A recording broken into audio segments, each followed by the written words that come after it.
Hello दोस्तों, मैं हूं ऋषि कुमार और आप सभी का स्वागत है हमारे चैनल पर जिसका नाम है सरकारी ब्लॉग। तो आज हम लोग बात करने वाले हैं कि जो इंडिया और पाकिस्तान का जो वॉर चल रहा है उसमें एसएससी सीजीएल की जो नोटिफिकेशन है उस पर क्या इम्पैक्ट पड़ सकता है, उस चीज़ के बारे में कि ये जो आपकी नोटिफिकेशन है वो डिले होगी कि नहीं होगी, उस चीज़ के बारे में हम लोग बात करेंगे। और तो और हम लोग बात करेंगे कि जो एसएससी सीजीएल कैलेंडर है वो कब तक आ सकता है, उस चीज़ के बारे में भी हम लोग बात करेंगे। ठीक है, तो सबसे पहले हम लोग बात करें कि जो इंडिया और पाकिस्तान के बीच में जो वॉर चल रहा है उससे क्या इम्पैक्ट पड़ सकता है एसएससी सीजीएल के एग्ज़ाम में या एसएससी सीजीएल के नोटिफिकेशन में, उस चीज़ के बारे में बात करते हैं।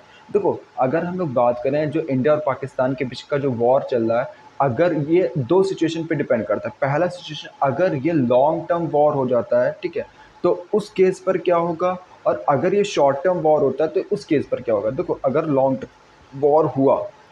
टर्म वॉर हुआ तो भाई नेशनल इमरजेंसी की केस लग जाएगी, कंडीशन लग जाएगी। और अगर नेशनल इमरजेंसी की कंडीशन लग जाएगी तो वहाँ पर हो सकता है कि जो आपके एग्ज़ाम वगैरह है वो या तो फिर रद्द करा दिया जाए या तो फिर जो नोटिफिकेशन है वो आपकी डिले हो जाए। ठीक है, हो सकता है कि नोटिफिकेशन डिले हो जाए, आपके रद्द तो नहीं होगा वैसे, लेकिन नोटिफिकेशन हो सकता है डिले हो जाएगी जब तक ये वॉर जो है वो ख़त्म नहीं हो जाता। तो उस केस पे अगर ये वॉर जल्दी ख़त्म हो जाता तो यहाँ पर नोटिफिकेशन हो सकता है डिले ना हो, लेकिन अगर ये लंबे समय तक चलता है तो हो सकता है कि आपकी जो नोटिफिकेशन है एसएससी सीजीएल 2025 की वो डिले हो जाए। ठीक है, अगर ये लंबे समय तक चलता है तो। और इसके बाद जो आपकी नोटिफिकेशन तो डिले होगी होगी, इससे क्या होगा, कैलेंडर की जो डेट आनी है वो भी आपकी डिले हो जाएगी। अगर ये वॉर ऐसे चलती रहेगी और लंबे समय तक चलती है तो हो सकता है आपका जो एसएससी सीजीएल 2024 का जो कैलेंडर है वो भी 2025 का जो कैलेंडर है वो भी आपका डिले हो जाए।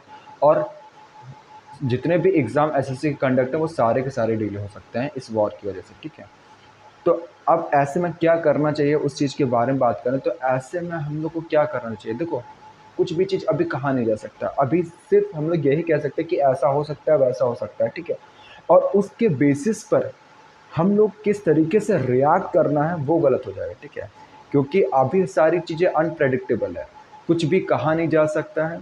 और उस बेसिस पर अगर आप पढ़ाई को उस बेसिस पे करते हो कि भाई अगर अभी वॉर चल रहा है, हो सकता है नोटिफिकेशन डिले हो जाए, तो अगर उस बेसिस पर अगर आप पढ़ रहे हो कि बाद में पढ़ते हैं, ठीक है, तो वो गलत हो जाएगा। क्योंकि हो सकता है कि वॉर रुक जाए, हो सकता है कि वॉर जल्दी रुक जाए। ठीक है, हो सकता है कुछ समझौता वगैरह हो जाए, कुछ भी हो सकता है। ठीक है, तो इस बीच में हम लोग को अपनी जो सर्टेनिटी है, यानी कि जो हम लोग की कंटिन्यूटी है उसको मेंटेन करना, उसको बरकरार रखना है। ये जो अनसर्टेनिटी है कि वॉर को लेकर, नोटिफिकेशन को लेकर, ये सारी चीज़ें अभी दिमाग में लेकर नहीं आनी है। ठीक है, अभी हम लोग को क्या करना है, कंसिस्टेंट पढ़ते रहना है। जब तक कोई ऑफिशियल नोटिस ना आ जाए एसएससी की तरफ से, तब तक हम लोग को क्या करना है, कंसिस्टेंट पढ़ते रहना है।